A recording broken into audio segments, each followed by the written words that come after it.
Hello everyone, my name is Marion with DTM Real Talk Channel. It's the channel that you can tune into, have the ability to listen to the thoughts of others about topics all over the world that touch every one of our lives. Everybody goes through basically the same thing.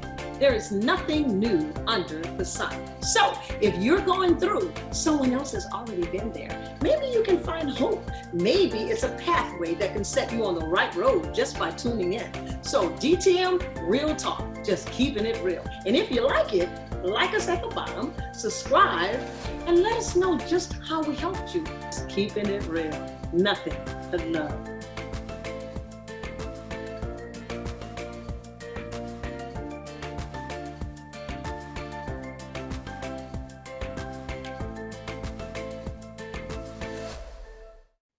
Good evening.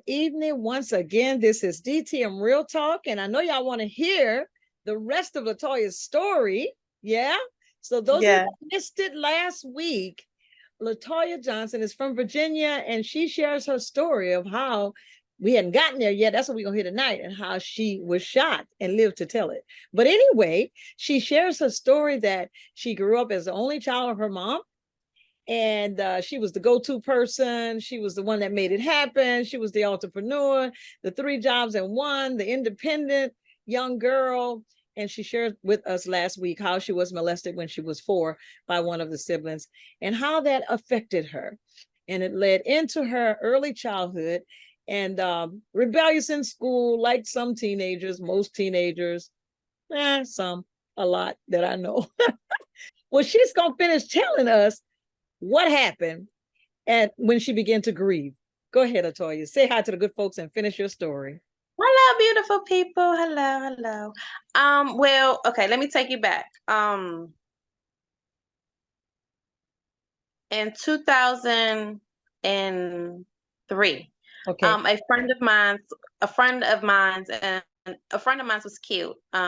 So we found out, me and my best friend had found out she was working already in the music industry. And when we found out that he had passed, he was already an artist for a record label, an independent record label here in Washington, D.C. Then that's when we started work with him, because she had because it was an upcoming record label, they was new, and we already had she was already working in the music industry, and I had I was an entrepreneur, so I was a chameleon, so I can adapt. So we had started working with them and promoting their record label. So at that time, that's when my 3rd job had came in, as a promotion and marketing director. Okay. Because I was working as a hairstylist, and then I was working as a server, and then my 3rd job was the promotion and marketing director for One Way Records. Gotcha. Okay, and I think you shared with us last week how you were going into depression. And yes. So you can start there. Well, okay, I've survived molestation at 4 years old. Right. And in between that, I was raped. I was raped twice. Okay. I was raped by a neighborhood, a coworker. Yeah, and then another time I was date raped. I wouldn't even call it. I didn't want to do it. That's why I was called rape. But in that process, while we were having intercourse, it was like I was determined to not let them take over my mindset. I was determined to not let them not let them victimize me. That I wasn't going to be a victim. I was a survivor. That's what I kept repeating to myself over and over and over again. Was it guys or 2 or 3 or what? No, it was 2 separate incidents. Okay, go ahead. The date rape, it was like, I had went out with the guy, I remember what he looked like, but when after I think we went out to eat into the movies or something, and then I had to use the restroom, so I went in his house, and he invited me, how all men want to show off their room, or show off their house. So I went in his room, and I was, then I was about to leave, he, stopped me. And then that's when his face became like blank. And then I was like, stop, I was like, all right, I'm ready to leave, I gotta go to work early in the morning. I had a nice time, just trying to leave. So he was like, no, he wouldn't let me leave, and he threw me on the bed, and I tried to resist him, and he was like, and he didn't have, I don't even remember what he said. It was just like, it was the tone of his voice and the strength of the power of his strength that made me realize, okay, I just had this vision that I was laid dead in that back alley behind his house. That's the only vision that came to my mind. So I was like, okay, Latoya, be calm, stay calm, let him do what he want to do, and just keep repeating it to yourself to not let this man not let this man victimize you, not let him turn you into a victim, because you are strong, you are powerful, you're bold, you're beautiful. I just kept repeating it over and over and over again. So when he was done, I got up and I left, and then that's the second time when a coworker, I was working, I knew him from the neighborhood, and we had worked at this, he was start working at the restaurant that I was working at. And then and I went to his house because he said I forgot why I went over there. Oh, I went over there because I had to use the restroom, and and his house was the nearest place that I was to. So when I called him, he said yeah. So when I got over there, he had just got out the hospital because he had smoked some PCP and he tripped out. So and I went over there, and when I got out the bathroom, then that's when I realized that the wristband and the band-aid on his you know how to do the band, yeah, you know how Maybe to somebody at the hospital, yeah. yeah. So then that's when it started clicking. Then that's when I noticed that he was a little off because of the chemical, the PCP. It does something to him. It does something to you. It makes you strong. It makes you aggressive. And then he had that look, and then he had always liked me. He was always attracted to me, and he always wanted to be my boyfriend and get with me. So he would say little things, and I would brush him off. I was like, I'm not interested in you, but I was polite about it. So at this time, he was like, I always liked you. I always want you. And then he said, just let me have sex with you. He was like, just one time. He's just like, let me do this. Let me have oral sex with you. He was like, I won't, and then I was like, no, and then I didn't want to do anything to tick him off. So, I was trying to brush him off, and I was trying to ease out the door, but he blocked the door. So, and then he was just like, come on, I'm just going to, he was like, I was like, all right, I just started cause I didn't want anything to escalate. So as I started taking off my clothes, as he started taking off his clothes, a knock at the window. So that saved me. Knock at his window. A knock at his window. So he was like, hold on, let me get this door, let me get the window, see who it is. While he was doing that, I was immediately putting on my clothes, and as he was coming back, I was walking out the door. I was like walking past him, like, it's like he opened the door and I went out the door, at the same time. Yeah, I got you. So yeah. So and then after that time, every time I would see him in the neighborhood, I would laugh at him. You know what I'm saying? As soon as I would laugh I would laugh him out, and everybody would be like, why are you laughing at him? Why are you laughing? I was like, because he know he did. He know he did.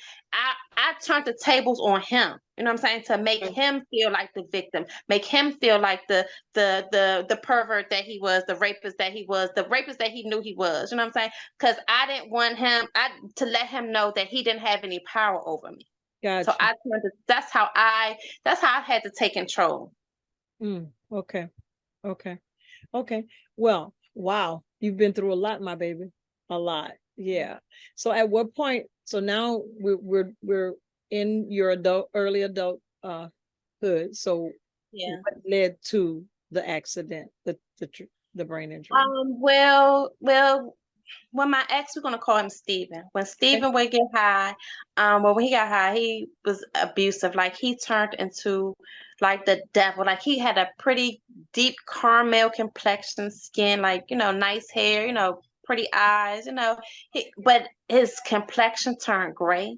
His nice, pretty brown eyes turned black, and like it was just like he was a demon. you know, in front of my eyes. Like, I remember one time we was driving, I was driving, and he was in the passenger seat, and all of a sudden he started banging on the and he started banging on the dashboard. He said, "Boo, roll down the window, lean your seat back, just in case somebody starts shooting." And I'm like, I'm looking around like, what? Out of nowhere, like, you know what I'm saying? When I'm driving on the highway, well, you know, it was a parkway, and out of nowhere, this man came say, you know, he just started yelling. And then he know I'm not taking him serious because I'm looking around. I'm like, Lord Jesus, who gonna shoot at us? Like, what's going on? What is this guy talking about?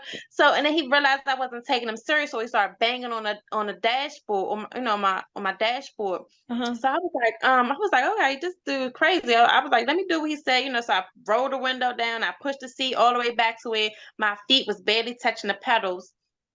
And yeah, and then it was just like he just scared me. And then another time I was driving him to his interview. We talking, you know, having a regular conversation. He was like, you would look so good. He was like, you would look so sexy with pregnant with my baby and this. And I before I could finish, I was gonna say, this is a guy you're dating and y'all just riding yes, in the car, and that's just, yes. okay. Okay. Yes. And he was like, and then before I can get it out my mouth, before I can complete my sentence, I was about to say, we are not in a position to have a baby. You know, you need, you know, you still, you know, and then before I could finish, he like started hitting me. You know, I'm driving and he's on a passenger seat. So he's hitting me from my shoulder down to my back because I'm realizing I'm on a highway.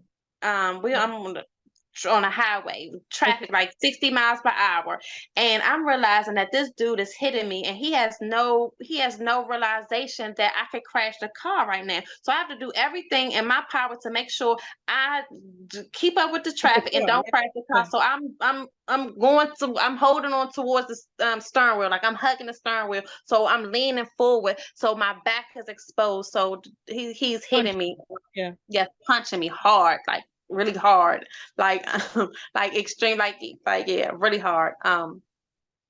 So when I got to his interview, and then I was like, you know, I was like, stop, I was like, people looking at us, you're gonna make me crash this car. He was like, you better not effing crash the car. And if you crash the, you know, he was like, you better drive straight, and like, you know, just cussing me out, just like really cussing me out. So at this point, I'm trying to hold it in. I'm trying not to cry. I'm just trying to keep it together. My back is killing me. You know what I'm saying? At this point, I'm just sure he broke a rib. But yeah, and that was a scary moment. That was a scary moment right there. And I was ashamed, and that wasn't even the first time he hit me. The first time he hit me, I was having a good day at the salon. I had made a lot of money, and I was excited. You know, you make a lot of money, you happy, you know. And I wanted to share with, you know, I wanted to tell him. So as soon as I told him, he asked me for some money, and I'm like, I told you I had a good day, you know. You want, you know, and then all of a sudden, it's just like I was on the floor holding my lip, and like Wow. we wasn't even. How long did you date this guy? Now okay. Now it was only this abuse only lasts 2 months before I was shot. Recognize that you needed to let that alone, right? Yeah. But that wasn't but see, that was the thing. The night that I was shot, I knew. Like he called me at my restaurant job. I told him that I was not coming to pick him up. He called me and asked me could I pick him up because he missed the subway train. I started to say no, but something said, my heart said, Toy, if you don't go and something happened to him, then you're gonna feel guilty. So I went to go get him. So and when I went to go get him, my plan was to get him and just say go back, hit the highway, go back home. But when I went to go pick him up, he had two of his friends with him. So I immediately got an attitude. I was like, I had enough of this dude shenanigans. I'm done with this. When his clothes was already in the trunk of my car. I was like, when the next morning when we wake up, I'm driving him to his mom's house, and this is it. But it didn't go down like that. So while I was driving them home, while I was about to drop them off, a white SUV passed the car. Okay. So my boyfriend and my ex Steven said, watch out for that white SUV. And he said he said just like that. He said, watch out for that white SUV, boo. I was like, what? I was like, and then at this time I had enough. I just was done. And I looked in the rearview mirror. I see they was turning to the parking lot. So I'm like, they about to park. They ain't paying no attention to us. This is. So, we was at the red light, and then as soon as I turned the light, I guess when I was going up the hill, that's when the gunshots started firing at the car. So So out they of the white SUV that was shooting at you guys? had already parked because Okay. we was driving past and they had parked and we had approached the light. We stopped at the light for like, however long a light is. Right, So right. so I'm thinking they had got out by then because because I don't remember seeing any cars. But Okay. maybe they stood, maybe they were in a car and then maybe they came up behind us after I turned up to go up the hill. But no, this is all, I didn't even remember. All I remember is turning to go up the hill. Okay. And then all of a sudden, I was told that they started shooting. The police said it was three different shell cases. It was three different shell cases. So it was either two shooters. It was either two or three shooters. The back of my car was like riddled with bullets. The side of my car was like riddled. Like you would think it was like out of a movie scene, out of a gangster movie So scene. you had no idea who these guys were? No idea. I still don't know who these guys. I could be in the same room or at a party or at a go-go here. And We you would we never know. I would never know, but they know who I am. They know who I am. Wow. And so when you woke up, I guess came to, you were in the hospital. Did you wonder? Well, when I got shot, all I remember is my boyfriend smacking me on my face, kissing me, telling me to wake up, boo, wake up. And then I was out, and then next thing you know, I was in the hospital. I woke up in the hospital, like I woke up like looking around, like trying to figure out where I was at. Like I was mad, like I didn't know what was going on, and all these tubes and stuff and IVs and coming Yeah. out of me. So I pulled the IV out. I was about to get out of the bed, and then the nurses and doctors rushed in there, and then they sedated me. They put me back in a semi-coma. Right.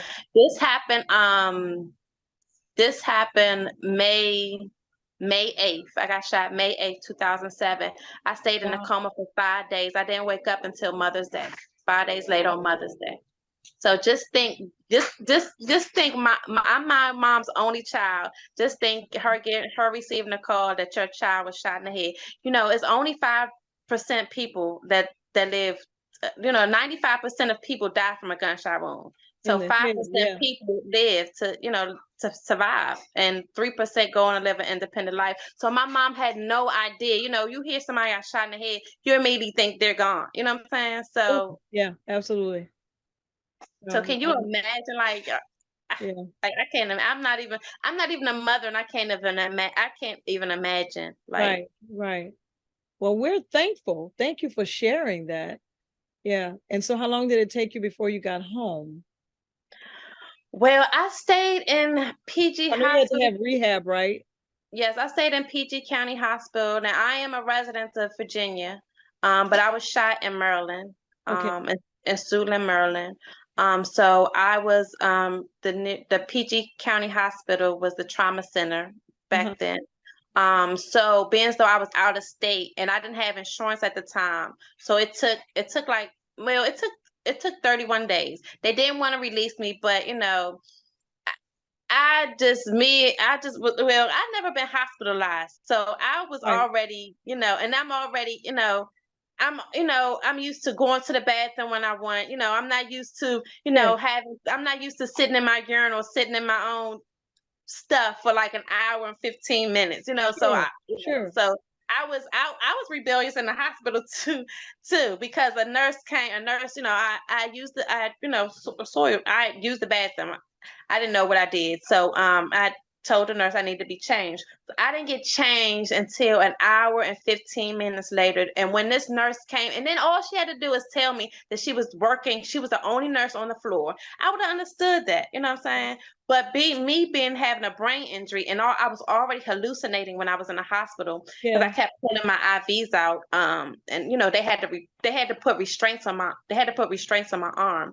So I Yeah. had restraints on my arm, and I'm sitting in my wet stuff. So a Right. restraint was loose. So I start picking up the pamper. I was like, forget this. I'm gonna change myself. So I'm trying to change myself. I'm Right. picking the pamper, throwing it all over the hospital, throwing it all over the hospital room and stuff. Right. So by the time she came in it was a big mess. So I'm sure. yeah.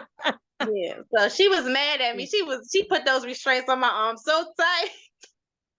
So tight. I was like, I said, all you had to do was tell me you was the only one on the floor. Yeah. I Yeah. would have understood. Right, So, right. yeah. Well, Latoya, thank you. You have gone through a lot, my baby, but you have survived. Yes, and that's Thank you. not even the tip of the iceberg, baby. Yes. So, But we yeah. are thankful to God that you had enough courage and enough confidence to share that with us. Now, on our last note, I would like for you to say something to the good folks out there that if you're in a position where you want to give up, give them a couple of sentences. You're in a position and they want to give up. Oh, What never would you give say? up. What would Never you say? give up. Because what you're going through is very temporary. You know what I'm saying? Everything shall pass. The storm,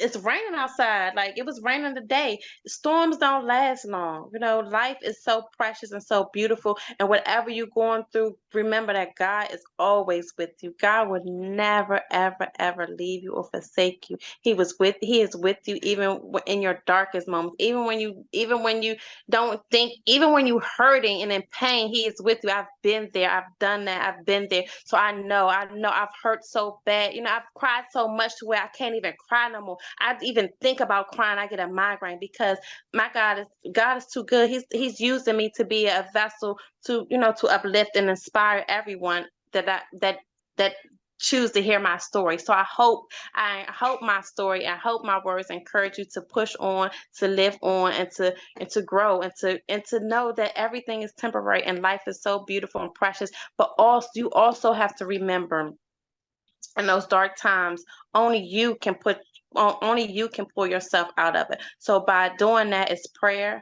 meditation, and speaking affirmations to yourself, because without affirmations, without speaking life into myself, I would have been those guys would have victimized me when I was molested and I was raped. Those girls that try to beat me up every day would have put me in I wouldn't have developed the strength and the power that I have now if I would have let those things defeated me. So you have to learn to speak life in yourself to yourself. I encourage you, everybody, to get on YouTube. There's plenty of affirmation things on YouTube. There's plenty of motivational speeches on YouTube. There's everything on YouTube. So just use what's around you. Use your surroundings and be careful. Be careful of the people around you. Be careful of the red flags. Never ignore the red flags. Never Right, ignore the red right. flags. Well, thank you. Thank you so much, YouTube land. I hope you enjoyed her story. I surely did.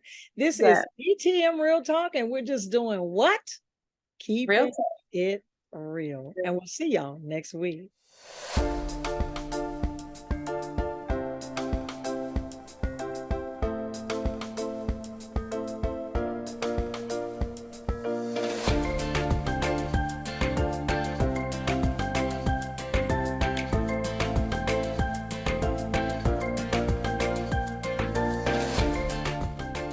Thanks for watching DTM Real Talk. Be sure to join us for more conversation. And oh yeah, don't forget to hit that like button, share, and subscribe while you're there.